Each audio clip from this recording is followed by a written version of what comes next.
ಕಾಂಗ್ರೆಸ್ ಪಕ್ಷದ ಎಲ್ಲ ವರಿಷ್ಠ ನಾಯಕರೇ, ವೇದಿಕೆಯ ಕೆಳಗಡೆ ಆಸೀನರಾಗಿರ್ತಕ್ಕಂಥ ಕಾಂಗ್ರೆಸ್ ಪಕ್ಷದ ಎಲ್ಲ ಹಿರಿಯ ಕಿರಿಯ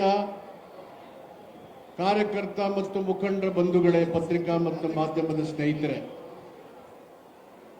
ದೇಶದಲ್ಲಿ ಬಿಜೆಪಿ ಸರ್ಕಾರ ಬಂದ ಮೇಲೆ ಸಾಮಾನ್ಯ ಜನರ ದುಡಿಯುವ ಹಕ್ಕು ಮತ್ತು ಬದುಕುವ ಹಕ್ಕನ್ನು ಮೊಟಕುಗೊಳಿಸುವಂಥ ಸಂವಿಧಾನ ವಿರೋಧಿ ನೀತಿಗಳನ್ನು, ಕಾಯ್ದೆಗಳನ್ನು ಬಿಜೆಪಿ ಸರ್ಕಾರ ತಂದು ಜನಸಾಮಾನ್ಯರು, ದೀನ ದಲಿತರು, ಹಿಂದುಳಿದವರು, ಮಹಿಳೆಯರು ಟೊಂಕ ಬಗ್ಗಿಸಿ ಕೈಕಟ್ಟಿ ಸರ್ಕಾರದ ಮುಂದೆ, ಬಿಜೆಪಿಯ ಮುಂದೆ ಅಂಗಲಾಚು ನಿಲ್ಲುವಂಥ ಊಳಿಗಮಾನಗ ಪದ್ಧತಿಯನ್ನು ಅನುಸರಿಸುವಂಥ ಕ್ರಮ ಇವತ್ತು ಕಾಂಗ್ರೆಸ್ಸನ್ನು ನಿದ್ದೆಗೆಡಿಸಿದೆ.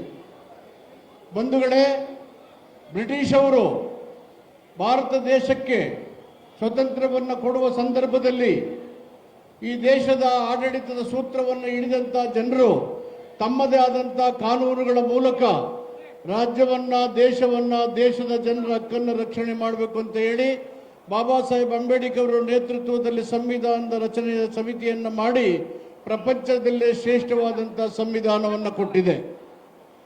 ಈ ಒಂದು ಸಂವಿಧಾನ ಭಾರತ ದೇಶದ 140 ಕೋಟಿ ಜನರ ಹಕ್ಕನ್ನು ರಕ್ಷಣೆ ಮಾಡುವಂಥ ಶ್ರೇಷ್ಠ ಸಂವಿಧಾನ. ಅದರಲ್ಲಿ ಎಲ್ಲ ಜನರಿಗೆ ಸ್ವಾಭಿಮಾನ, ಆತ್ಮಗೌರವ, ಸ್ಥಾನಮಾನ, ಅವಕಾಶಗಳು ಮತ್ತು ಬದುಕುವ ಹಕ್ಕನ್ನು ಒದಗಿಸಿಕೊಟ್ಟಿದೆ. ಅದೇ ರೀತಿಯಲ್ಲಿ ದುಡಿಯುವುದು ಮತ್ತು ಬದುಕುವುದು ಜನರ ಮೂಲಭೂತ ಹಕ್ಕು.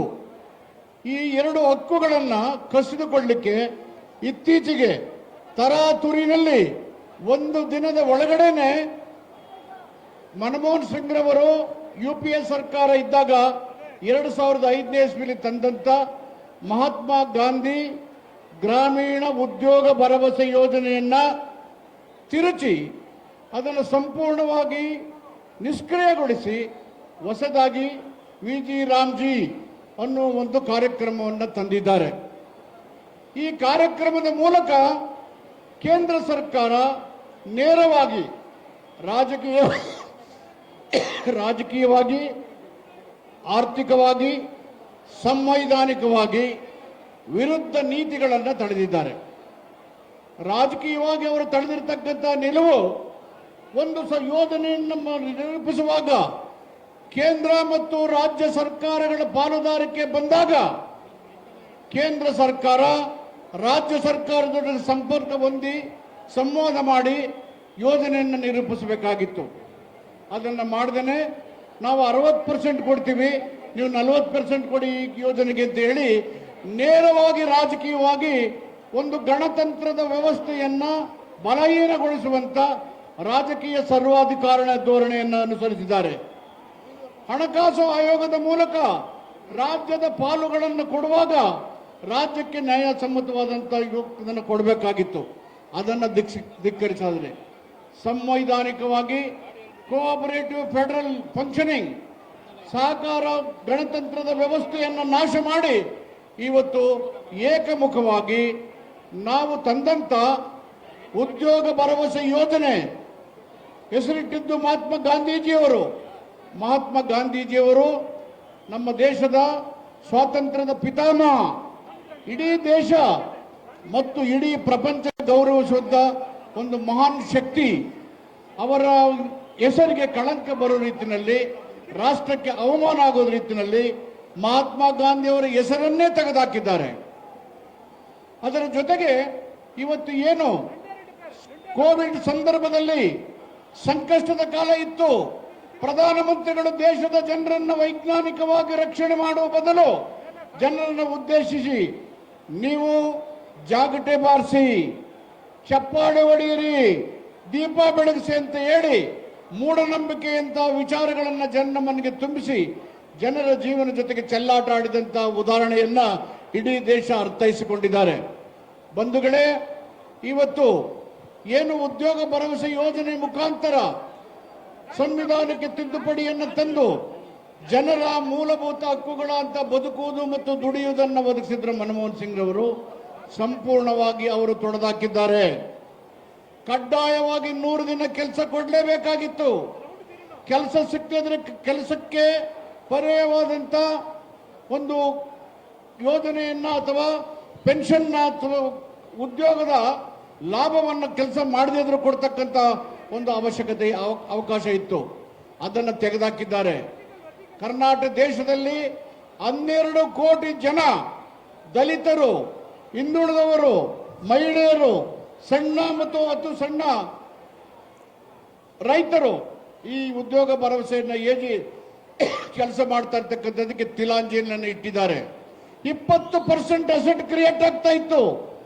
ಅದು ಕೊಟ್ಟಿಗೆ ಇರಬಹುದು, ಹೊಲಕ್ಕೆ ಹೋಗುವ ದಾರಿ ಇರಬಹುದು, ಅಂಗನವಾಡಿ ಕಟ್ಟಡ ಇರಬಹುದು, ಶಾಲೆ ಇರಬಹುದು.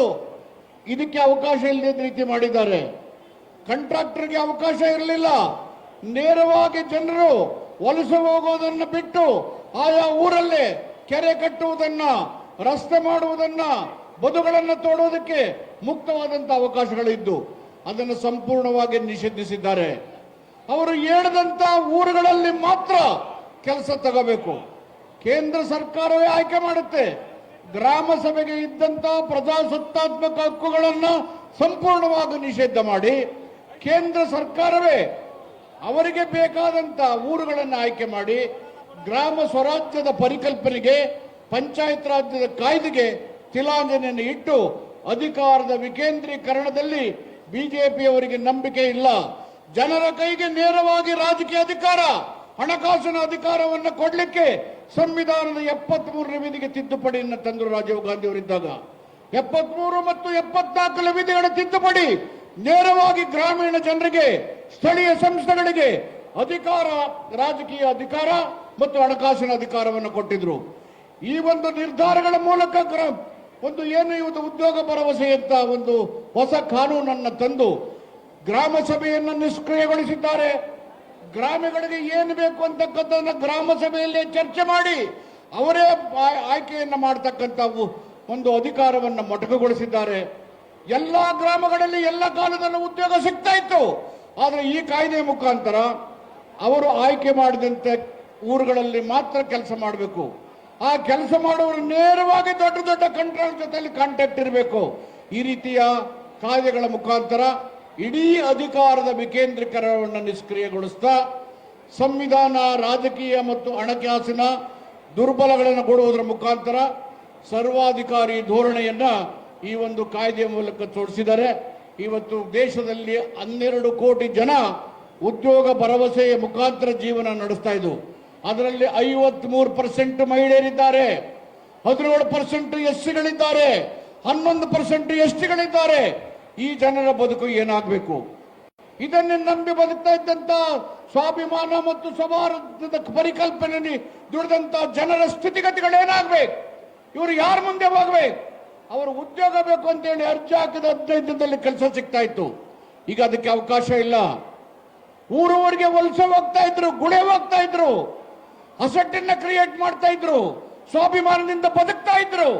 ಇವೆಲ್ಲವನ್ನು ಕಿತ್ತುಕೊಳ್ಳುವುದರ ಮುಖಾಂತರ ಇಡೀ ಸಂವಿಧಾನವನ್ನು ದುರ್ಬಲಗೊಳಿಸಿ ಗಣತಂತ್ರದ ವ್ಯವಸ್ಥೆಯನ್ನು ನಾಶ ಮಾಡಿ ಸರ್ವಾಧಿಕಾರಿ ಆಡಳಿತದ ಮೂಲಕ ಜನರ ಹಕ್ಕುಗಳಿಗೆ ತಿಲಾಂಜಲಿ ಹೇಳಿ ಸಂವಿಧಾನವನ್ನು ಧಿಕ್ಕರಿಸುವಂತಹ ಕೆಲಸವನ್ನ ಇವತ್ತು ಬಿಜೆಪಿ ಸರ್ಕಾರ ಮಾಡ್ತಿರ್ತಕ್ಕನ್ನ ಧಿಕ್ಕರಿಸಿ ಅಮೂಲಾಗ್ರವಾದಂತಹ ಬದಲಾವಣೆಗಳ ಮೂಲಕ ಏನು ತ್ಯಾಗ ಬಲಿದಾನದಿಂದ ಸಂಪಾದನೆ ಮಾಡಿದ ಸ್ವಾತಂತ್ರ್ಯದ ಉದ್ದೇಶಗಳಾದಂಥ ಅಸ್ಪೃಶ್ಯತೆಯ ನಿವಾರಣೆ, ಕೋಮು ಸೌಹಾರ್ದತೆ ಮತ್ತು ಸ್ವದೇಶಿ ಪದ್ಧತಿ ಆಡಳಿತ ಮೂಲಕ ಸ್ವರಾಜ್ಯದ ಪರಿಕಲ್ಪನೆಯ ಗಾಂಧೀಜಿಯವರ ಕನಸಿಗೆ, ಗಾಂಧೀಜಿಯವರ ಹೆಸರಿಗೆ ಕಳಂಕವನ್ನು ತಂದು ಒಂದು ರಾಷ್ಟ್ರೀಯ ಅವಮಾನವನ್ನ ಬಿಜೆಪಿ ಸರ್ಕಾರ ಮಾಡಿರ್ತಕ್ಕಂಥನ್ನು ಖಂಡಿಸ್ತಾ ಇವತ್ತು ಏನು ದುಡಿಯುವ ಹಕ್ಕು, ಬದುಕುವ ಹಕ್ಕಿಗೆ ತಿಲಾಂಜಲಿ ಇಟ್ಟು ಸಂವಿಧಾನವನ್ನು ಉಲ್ಲಂಘನೆ ಮಾಡಿರ್ತಕ್ಕಂಥ ಸರ್ವಾದಿ ಧೋರಣೆಯ ಬಿಜೆಪಿ ಸರ್ಕಾರವನ್ನ ಇವತ್ತು ಧಿಕ್ಕರಿಸಿ ಚಳವಳಿಯ ಮುಖಾಂತರ ಏನು ಇವತ್ತು ಕರ್ನಾಟಕದಲ್ಲಿ 71 ಲಕ್ಷ ಕುಟುಂಬಗಳು ಉದ್ಯೋಗ ಭರವಸೆ ಯೋಜನೆಯಲ್ಲಿ ಬದುಕ್ತಾ ಇದ್ದಾವೆ. ಅದರಲ್ಲಿ SC, ST, backward minority, women, small and marginal farmers ಇವತ್ತು ಈ ಒಂದು ಹಕ್ಕುಗಳನ್ನು ಧಿಕ್ಕರಿಸಿ ಮತ್ತೆ ಮಹಾತ್ಮ ಗಾಂಧೀಜಿ ಉದ್ಯೋಗ ಭರವಸೆ ಯೋಜನೆಯನ್ನು ಮತ್ತೆ ವಾಪಸ್ ತರಲಿಕ್ಕೆ ಹೋರಾಟಗಳ ಮುಖಾಂತರ ಜಾಗೃತಿಯನ್ನು ಮೂಡಿಸಿ ಈ ಮೂಲಭೂತ ಹಕ್ಕುಗಳನ್ನು ರಕ್ಷಣೆ ಮಾಡುತ್ತಾ ಸಂವೈಧಾನಿಕ ಜವಾಬ್ದಾರಿಯನ್ನು ನಿರ್ವಹಣೆ ಮಾಡುವುದರಲ್ಲಿ ಕಾಂಗ್ರೆಸ್ ಪಕ್ಷ ಮುಂಚೂಣಿಯಲ್ಲಿದ್ದು ಈ ಒಂದು ಹೋರಾಟದಲ್ಲಿ ಈ ಒಂದು ಫಲಾನುಭವಿಗಳು ಏನು ಸುಮಾರು 71 ಲಕ್ಷ ಕುಟುಂಬಗಳಿದ್ದಾವೆ, ಎಲ್ಲರೂ ಕೂಡ ಇವತ್ತು ಬೀದಿಗಿಳಿಬೇಕು. 7,000 ಜನ ಪಂಚಾಯಿತಿಯಲ್ಲಿ ಕೆಲಸ ಮಾಡುವ ನೌಕರರು ಬೀದಿ ಪಾಲಾಗ್ತಾರೆ. 71 ಲಕ್ಷ ಕುಟುಂಬಗಳು ಅನಾಥ ಆಗ್ತವೆ. ಸಂವಿಧಾನ ದುರ್ಬಲಗೊಳ್ಳುತ್ತದೆ. ಪ್ರಜಾಪ್ರಭುತ್ವವನ್ನು ಧಿಕ್ಕರಿಸಿ ಸರ್ವಾಧಿಕಾರಿ ಆಡಳಿತವನ್ನು ಧಿಕ್ಕರಿಸಿ ಮತ್ತೊಮ್ಮೆ ಮಹಾತ್ಮ ಗಾಂಧಿ ಉದ್ಯೋಗ ಭರವಸೆ ಯೋಜನೆಯನ್ನ ವಾಪಸ್ ತರಲಿಕ್ಕೆ ಕಾಂಗ್ರೆಸ್ ಪಕ್ಷ ಹೋರಾಟಗಳ ಮೂಲಕ ಕೇಂದ್ರ ಸರ್ಕಾರವನ್ನು ಆಗ್ರಹಿಸೋಣ, ಹೋರಾಟ ಮಾಡೋಣ, ಜಾಗೃತಿ ಮೂಡಿಸೋಣ ಅಂತ ಹೇಳಿ ತಮ್ಮೆಲ್ಲರಿಗೆ ಆಹ್ವಾನವನ್ನು ನೀಡಿ ನನ್ನ ಮಾತನ್ನು ಮುಕ್ತಾಯ ಮಾಡ್ತೇನೆ. ಜೈ ಹಿಂದ್, ಜೈ ಬಾಪು, ಜೈ ಸಂವಿಧಾನ್, ಜೈ ಬಾಬಾ ಸಾಹೇಬ್.